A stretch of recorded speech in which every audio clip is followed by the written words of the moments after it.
It may not be the trade negotiations and the outcomes that Indians are looking forward to, but it's progress nonetheless with two major economies. One is New Zealand and the other is the European Union, which, as you know, is the second largest trading bloc for India to deal with.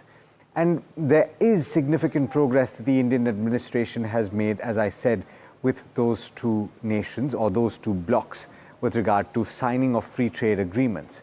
We've got Danish Anand in New Zealand and we've got Rishabh Bhatnagar, who's telling you about the latest developments, joining us right now. First, let's go to Danish. Danish, it's been a week-long conversation that Piyush Goyal has had with the representatives from New Zealand. Where do things stand right now? Well, India and New Zealand have successfully concluded the fourth round of free trade agreement talks right here in New Zealand.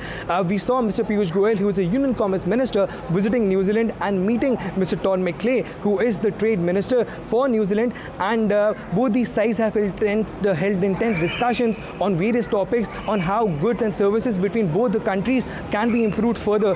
There were also discussions held on the rules of origin and how other types of goods and services can be promoted between both the countries. Both countries are really confident that a good free trade agreement between both the countries can be signed. They're not chasing a particular deadline right now, as they believe that the FTA is not for a short-term period, but it is for a long-term period, and they don't want any particular deadline, and they believe that the FTA between India and New Zealand should be future ready and should be future ready proof, and hence they're not chasing a particular deadline. But it is expected that the bilateral ties between both the countries can improve further, and currently the bilateral trade between India and New Zealand is somewhere around $1.5 billion annually, and is expected that once the FTA is signed between India and New Zealand, then this overall figure can significantly go up, and it is expected that in the coming few months we can expect the FTA to get signed soon.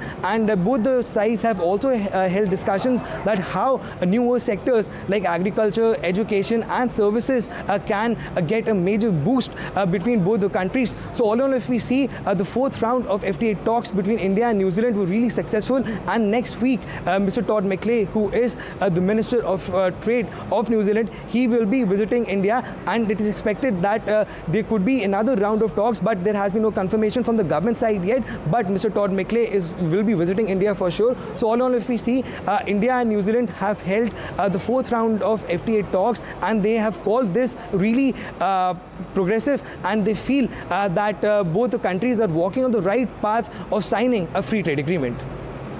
Got it. All right. Thanks so much, Danish, for getting us that update.